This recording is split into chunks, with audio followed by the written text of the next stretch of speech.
বান্দা তার সাধ্যের সবটুকু চেষ্টার পরে নতজানু হয়ে যখন বলবে হাসবুনাল্লাহ, আল্লাহ তুমি আমার জন্য যথেষ্ট, নে'মাল ওয়াকিল, তুমি আমার শ্রেষ্ঠ অভিভাবক, তখন তার কি দরকার না দরকার এটা ডিল করে স্বয়ং আল্লাহ। আমার মায়েরা, আমার বোনেরা, আপনারা এই দোয়াগুলো পড়বেন, আপনার স্বামীকে শেখাবেন, সন্তানকে শেখাবেন, আপনার পুরো পরিবারটাকে জান্নাতের টুকরো বানিয়ে দিবে কে? একদল আছে হাই হুতাশ করে, হায় আল্লাহ রে মোর কি হইল রে, মই কি হরমু রে, মই কমবে জামু রে, আছে না নাই? এরকম বিলাপ করতে নিষেধ করেছেন বিশ্বনবী। কি করব, কই যাব, কি হবে, হায় হায়, এরকম হাহুতাশ আছে না নাই? বিশ্বাসীরা হাহুতাশ করে না, তারা ইন্না লিল্লাহ পড়ে। কি পড়ে মনে থাকবে? আমরা পড়ব ইন্না লিল্লাহি ওয়া ইন্না ইলাইহি রাজিউন। নিশ্চয়ই আমরা আল্লাহর জন্য, আমরা আল্লাহর দিকেই ফিরে যাব। এরপর পড়ব আল্লাহুম্মা আজুরনি ফি মুসিবাতি ওয়া আখলুফ লি খায়রাম মিনহা। আল্লাহ, আমি যে বিপদে ধৈর্য ধারণ করলাম এটার সওয়াব দিও, আর যা হারালাম তার চেয়ে ভালো কিছু দিয়ে বদল করে দিও। সুবহানাল্লাহ পড়েন। বিশ্বনবীর হাদিস শুনলেন উম্মে সালামা রাদিয়াল্লাহু তাআলা আনহা। ওনার স্বামী হলো আবু সালামা। মজার ঘটনা খেয়াল করে শুনেন আমার প্রিয় কলিজার টুকরা ভাইয়েরা। কানগুলো খরগোশের কানের মতো খাড়া করে আমার দিকে তাকান। সাইয়্যিদাতুনা উম্মে সালামা রাদিয়াল্লাহু তাআলা আনহা, ওনার স্বামীর নাম আবু সালামা। শ্রেষ্ঠ দম্পতি, শ্রেষ্ঠ ফ্যামিলি। প্রথমে হিজরত করেছিলেন হাবাসায়, পরে হিজরত করেছেন মদিনায়। উহুদ যুদ্ধের পরে ওনার স্বামী আবু সালামা ইন্তেকাল করলো, শহীদ হলো। সুবহানাল্লাহ পড়েন। যখন আবু সালামা ইন্তেকাল করলো, উম্মে সালামা রাদিয়াল্লাহু তাআলা আনহা কেঁদে কেঁদে হয়রান। আর নবীর শিখানো বাণী অনুযায়ী তিনি বারবার পড়ছিলেন ইন্না লিল্লাহ। কি পড়ছিলেন? মুই কই জামু, কি হরমু, এগুলো বলে নেই। কি বলছে? ইন্না লিল্লাহ। যেহেতু বিশ্বনবী বলেছেন কেউ যদি বিপদের প্রথম ধাক্কায় পড়ে ইন্না লিল্লাহি ওয়া ইন্না ইলাইহি রাজিউন, আল্লাহুম্মা আজুরনি ফি মুসিবাতি ওয়া আখলুফ লি খায়রাম মিনহা, তাহলে এই বিপদে যে সে যা হারালো তার চেয়ে শ্রেষ্ঠ কিছু দিয়ে আল্লাহ তার বদল দিয়ে দিবে। এই হাদিস শুনে উম্মে সালামা রাদিয়াল্লাহু তাআলা আনহা ওনার প্রাণ প্রিয় স্বামী আবু সালামার ইন্তেকালের পরে চোখের পানি ছাড়ে আর পড়ে ইন্না লিল্লাহি ওয়া ইন্না ইলাইহি রাজিউন, আল্লাহুম্মা আজুরনি ফি মুসিবাতি ওয়া আখলুফ লি খায়রাম মিনহা। বারবার এই দোয়া পড়ে চোখের পানি ছাড়ে, এই দোয়া পড়ে চোখের পানি ছাড়ে, আর মনে মনে বলে আবু সালামার মতো ভালো মানুষ মদিনাতে নাই, আবু সালামার চেয়েও ভালো মানুষ মদিনাতে নাই, তার চেয়ে ভালো মানুষ কি করে আল্লাহ তাআলা আমারে দিবে, তার চেয়ে ভালো মানুষ তো আমি মদিনাতে দেখি না। চোখের পানি দিয়ে বুক ভাসায় আর নবীর হাদিসের উপর আমল করে পড়ে ইন্না লিল্লাহি ওয়া ইন্না ইলাইহি রাজিউন, ইন্না লিল্লাহি ওয়া ইন্না ইলাইহি রাজিউন। পড়তে পড়তে চোখের পানি ছাড়ে আর চিন্তা করে বিশ্বনবী বললেন এই দোয়া পড়লে যেটা হারালাম তার চেয়ে ভালো কিছু দিয়ে আল্লাহ পুরস্কার দেয়। আবু সালামের চেয়ে ভালো মানুষ মদিনার মধ্যে আর কে হতে পারে? কি আজীব তামাশা, কি অবাক করা ঘটনা। কিছুদিন পরে দেখা গেল সাইয়্যিদুল মুরসালিন রাহমাতাল লিল আলামিন স্বয়ং বিশ্ব নবী উম্মে সালামাকে বিয়ের প্রস্তাব পাঠিয়েছে। স্বয়ং বিশ্ব নবী উম্মে সালামা রাদিয়াল্লাহু তাআলা আনহাকে বিয়ের প্রস্তাব পাঠিয়েছেন। উনি রাজি হয়ে গেলেন, বিয়ে হয়ে গেল, উনি হয়ে গেলেন উম্মুল মুমিনিন, আমাদের মা, পুরো মুসলিম উম্মার মা। চিৎকার করে বলেন আল্লাহু আকবার।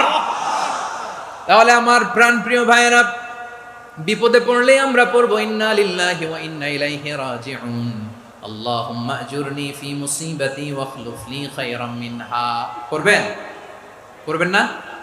যারা যারা বিপদ আসলে এই দোয়াটা পড়বেন এখন থেকে আওয়াজ করে ইনশাআল্লাহ বলেন। যা হারাইছেন তার চেয়ে শ্রেষ্ঠ জিনিস দিয়ে বদলা দিবে কে? বিশ্বাস হয়? একটু সন্দেহ লাগে মনে হয়, একটু সন্দেহ আছে? যাদের বিশ্বাস হবে তাদের কি আল্লাহ উত্তম বদলা দিবে, ঠিক কিনা বলেন? তাহলে বিপদে পড়লেই প্রথমে আমরা এটা পড়ব। দোয়াগুলো যদি এখন মুখস্থ না হয়, এই যে রেকর্ডিং হচ্ছে, পেয়ে যাবেন, কালকেই পেয়ে যাবেন। শুনে শুনে মুখস্থ করবেন। আমার মায়েরা, আমার বোনেরা, আপনাদের জন্য 3টি মাঠের অ্যারেঞ্জমেন্ট করা হয়েছে, আমি জানি। আপনারাও এই দোয়াগুলো পড়বেন, আপনার স্বামীকে শেখাবেন, সন্তানকে শেখাবেন, আপনার পুরো পরিবারটাকে জান্নাতের টুকরো বানিয়ে দিবে কে? তাহলে বিপদ আসলে প্রথমে কি পড়তে হবে এটা জেনে গেলাম। এরপরে বিপদ আসলে নিজেকে কি করে আল্লাহর কাছে সঁপে দিতে হয় এটাও জানার দরকার আছে না নাই? বিপদে প্রথমে ইন্নালিল্লাহ পড়লাম, ধৈর্য ধারণ করলাম, বিপদ থেকে উদ্ধারের সর্বোচ্চ চেষ্টা করলাম। আমার কাজ যখন শেষ তখন আমি আমার এই বিষয়টা আল্লাহর কাছে সঁপে দিব। কার কাছে সুপর্দ করব? কার কাছে? বিপদে বললে কেমন করে নিজেকে আল্লাহর কাছে সঁপে দিতে হয় আসুন সাইয়েদনা ইব্রাহিম আলাইহিস সালামের জীবনী থেকে জানি। আল্লাহর খলিল ইব্রাহিম আলাইহিস সালাম আমাদের মতো সমাজ ব্যবস্থা পায় নাই। আমরা জন্মের পরে আমাদের কানের ভেতরে আজান দিয়েছে কে? একামত দিয়েছে কে? আমাদের বাপদাদারা আমাদের কানে আজান দিয়েছে কি? দেয় নাই। আমাদের জন্মের পরেই তো আজান, একামত, বাড়ির পাশে মসজিদ, প্রতিদিন আজান, জুমার খুতবা, প্রতি মাসে মাসে তাফসিরুল কোরআন মাহফিল, মসজিদ, মিনারা, অভাব নাই। ঠিক কিনা বলেন? আপনি যেই সুন্দর ইসলামিক এনভায়রনমেন্ট পেয়েছেন, আমাদের ইব্রাহিম খলিল উনিও কি এরকম পেয়েছিলেন? হ্যাঁ, উনি জন্মের পর পরে ওনার কানে আজান দিছে কেউ? আমার প্রিয় ভাইরা, আগা গোড়া একটা শিরকি পরিবেশ উনি জন্মগ্রহণ করেছেন। উনি ছাড়া ওই তল্লাটে একজনও আল্লাহর উপর বিশ্বাসী নাই। কল্পনা করতে পারেন? গোটা তল্লাটে, গোটা দেশে বিশ্বাসী মুমিন, আল্লাহর উপর বিশ্বাস স্থাপনকারী কয়জন? সবাই বলেন কয়জন? বাকি সব মুশরিক। বাকি সব মুশরিক নিজের সাথে নিজে শক্ত বোঝাপড়া করে, অ্যানালজি করে, সেলফ কনভারসেশন করে উনি মহা সত্যের সন্ধান পেয়েছেন। উনি আকাশের তারা দেখে ভাবে মনে হয় এটাই আমার খোদা, পরে দেখে তারা নাই, মনে মনে বলে না তাইলে এটা না। আবার চাঁদ দেখে বলে চাঁদটা বড় মায়া লাগে, মনে হয় এটাই আমার রব, পরে দেখে চাঁদও নাই, কয় না এটা না। এরপরে দ্বিপ্রহরের জলজলে সূর্যটা খাঁ খাঁ করে গোটা পৃথিবীটারে রৌদ্র দিয়ে তাতিয়ে রাখে। তিনি ভাবলেন মনে হয় এটাই আমার রব, কারণ এটাই তো সবচেয়ে বড়। কিন্তু বিকেল বেলা ওই সূর্যটাও যখন চলে যায়, সাইয়েদনা ইব্রাহিম বলে না এটাও তো নাই, আমার খোদা যদি আমারে ছেড়ে চলে যায়, বিপদে পড়লে আমারে উদ্ধার করবে কে? এভাবে নিজের সাথে অ্যানালজি, সেলফ কনভারসেশন করতে করতে করতে তিনি মহা সত্যের সন্ধান পেয়েছেন। সুবহানাল্লাহ পড়েন। সব শেষে তিনি ডিসিশন নিয়ে ঘোষণা দিলেন, ইন্নী ওয়াজ্জাহাতু ওয়াজহিয়া লিল্লাযী ফাতারাস সামাওয়াতি ওয়াল আরদা হানিফান ওয়া মা আনা মিনাল মুশরিকিন। নিশ্চয় আমি এমন সত্তার দিকে মনোনিবেশ করলাম, মুখাপেক্ষী হলাম, যিনি আকাশ বানিয়েছেন, জমিন বানিয়েছেন, আমি মুশরিক নই। সুবহানাল্লাহ। পারতেন? আপনি পারতেন?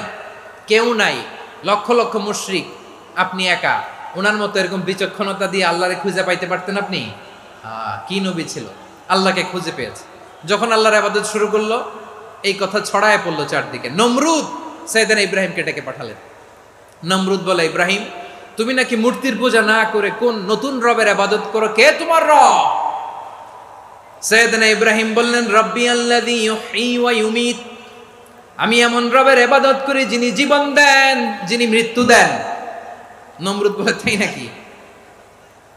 তোমার রব জীবন দেয়, মৃত্যু দেয়? আর এটা তো আমি দেই, আমিও তো জীবন দেই, আমিও তো মৃত্যু দেই। সাইয়েদনা ইব্রাহিম বললেন, কেমন করে তুমি জীবন দাও, মৃত্যু দাও, একটু দেখাও তো। নমরুদ জেলখানা থেকে দুজন কয়েদিকে ডেকে আনলো। কয়েদি এনে অর্ডার করলো, একটাকে এখনই শিরোচ্ছেদ, হেড অফ, ডেথ পেনাল্টি, মৃত্যুদণ্ড দেয়া হলো। ফিনকি দিয়ে রক্ত বেরোলো। নমরুদ বলে, দেখো দুজনকে ধরে আনলাম, একজন কয়েদিকে দিলাম ডেথ পেনাল্টি, মৃত্যুদণ্ড, ওরে মৃত্যু দিলাম। আরেকজন যে দাঁড়িয়ে আছে, চাইলে ওরেও আমি মৃত্যুদণ্ড দিতে পারি, কিন্তু না, ওরে আমি দিব না, ওরে আমি বাঁচাইয়া দিলাম, ছেড়ে দিলাম, মানে জীবন দিলাম। দেখো ইব্রাহিম, তোমার চোখের সামনে একজনরে মৃত্যু দিলাম, আরেকজনরে জীবন দিলাম। আপাত দৃষ্টিতে তাই তো, একজনরে তো জীবন দিল, আরেকজনরে মৃত্যু দিল। সাইয়েদনা ইব্রাহিম এবার বিপাকে পড়ে গেলেন। কিন্তু এক একজন নবীকে আল্লাহ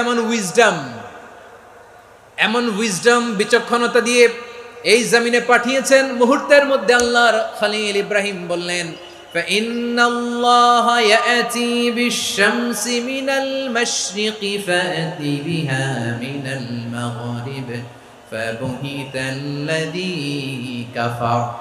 আল্লাহর খলিল ইব্রাহিম বললেন, নমরুদ বুঝলাম তুমি জীবন দাও, মৃত্যু দাও, দেখলাম, কিন্তু আমার রব, আমার আল্লাহ প্রতিদিন সকালবেলা উষা লগ্নে ওই পূর্ব দিগন্ত থেকে সূর্যটাকে উদিত করেন, সাঁঝের বেলা, বিকেল বেলা, কুথুরি লগ্নে, সন্ধ্যা বেলা ওই দ্বিপ্রহরের জল জলে সূর্যটাকে পশ্চিম দিগন্তে ডুবিয়ে দেন। মানে সকালবেলা পূর্ব দিক থেকে উদিত করা সূর্যটাকে পশ্চিম দিকে বিকেলে তিনি ডুবিয়ে দেন। তুমি যদি পারো ওই সূর্যটাকে পশ্চিম দিক থেকে উদিত করে পূর্ব দিকে ডুবিয়ে দাও। সুবহানাল্লাহ পড়বেন না? দেখেন, ইনস্ট্যান্ট ইন্টেলেক্ট, মুহূর্তে বিচক্ষণতা, উইজডম কাকে বলে? নমরুদ পারবে? নমরুদের বাপ পারবে? ওর 14 গোষ্ঠী, গোটা বিশ্বের সব ক্ষমতাধর রাষ্ট্রনায়করা একসাথে হলে পারবে? ফাবুহিতাল্লাযী কাফার, পারে নাই, ব্যর্থ হয়েছে। এবার তেলে বেগুনে জ্বলে উঠেছে, রেগে মেগে আগুন বলে ফালকুহু ফিল জাহিম। ওর সাথে তর্ক নাই, না পেরে এবার এটারে আগুনে ফেলা।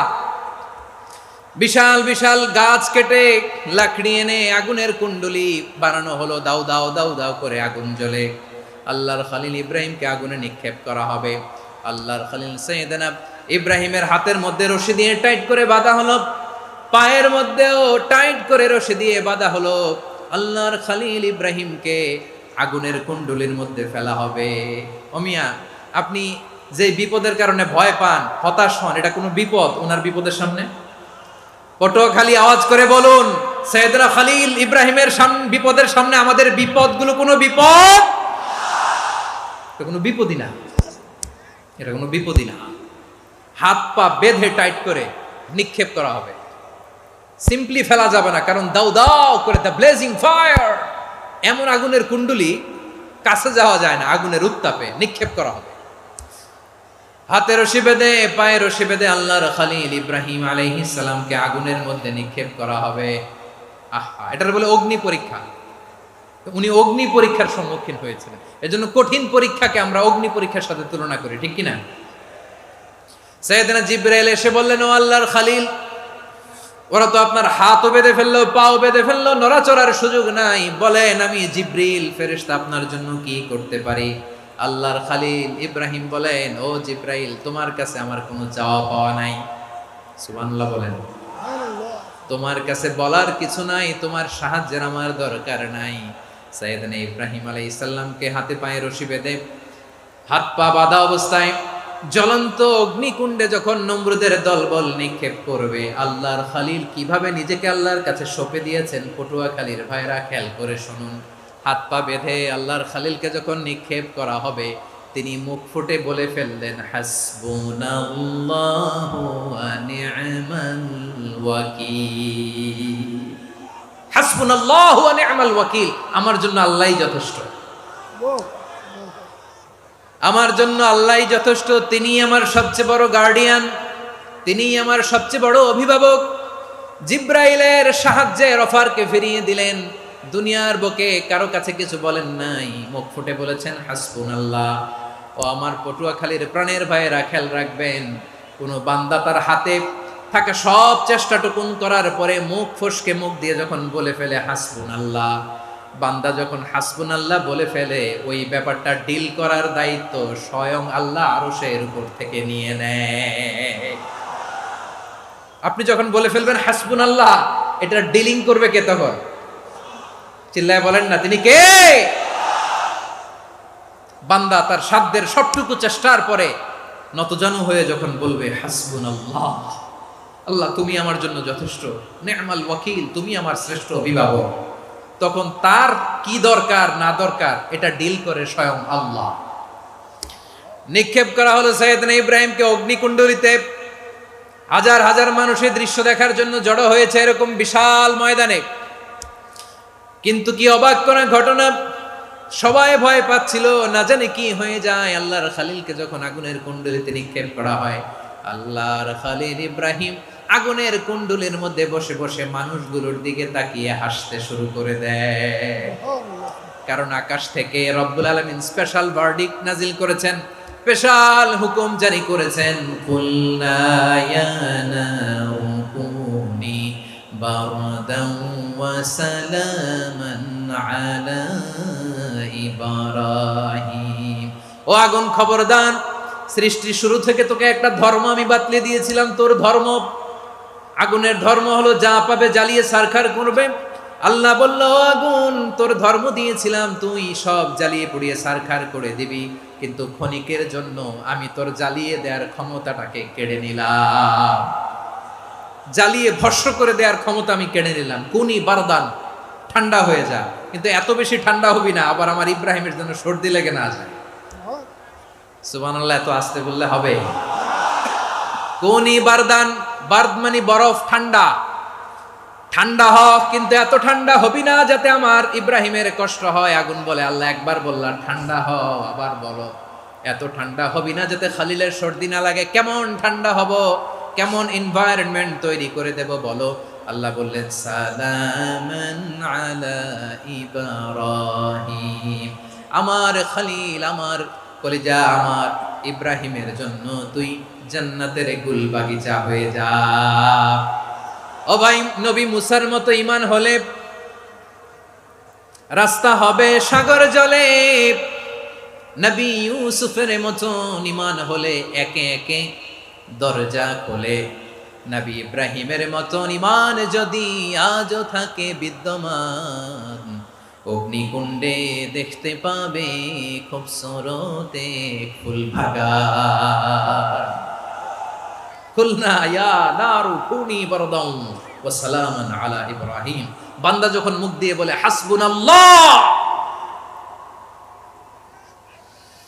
আমার আল্লাহ আমার জন্য যথেষ্ট, এই বলে যখন নিজেকে সঁপে দেয়, তার কি লাগবে ওই দায়িত্ব স্বয়ং নিয়ে নেয় কে? সবাই বলেন, স্বয়ং নিয়ে নেয় কে? তাহলে আমার প্রিয় ভাইরা, বিপদের শুরুতেই আমরা বলবো ইন্না লিল্লাহ। শুরুতে কি বলবো? এরপরে যেই বাক্যটা পড়ে নিজের পরিস্থিতিকে আল্লাহর দরবারে সঁপে দিব, সেটা হচ্ছে হাসবুনাল্লাহ। সেটা কি? বিষ্ণু বলেন, লা ইয়াজালু লিসানুকা রাতাবান মিন যিকরিল্লাহ।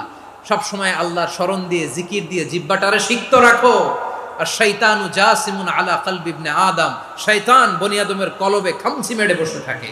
ফাইদা যাকারাল্লাহ খালাসা, মানুষ যখন আল্লাহর স্মরণ করে জিকির করে, শয়তান দৌড়ে পালায়। ওয়া ইদা গাফালা ওয়াসওয়াসা, যখনই বনি আদম গাফেল হয় তখনই শয়তান তার হৃদয়ে ওয়াসওয়াসা দেয়। এজন্য বিপদে পড়লে ইন্না লিল্লাহ, নিজের সব টুকুন করার পরে, নিজের রোল প্লে করার পরে নিজেকে আমরা কি বলে সঁপে দিব? সবাই বলেন, সবাই বলতে হবে। আর জোরে বলে, মনে থাকবে? বিপদে পড়লে প্রথমে ইন্না লিল্লাহ, এরপরে নিজেকে যখন সঁপে দিব তখন হাসবুনাল্লাহ।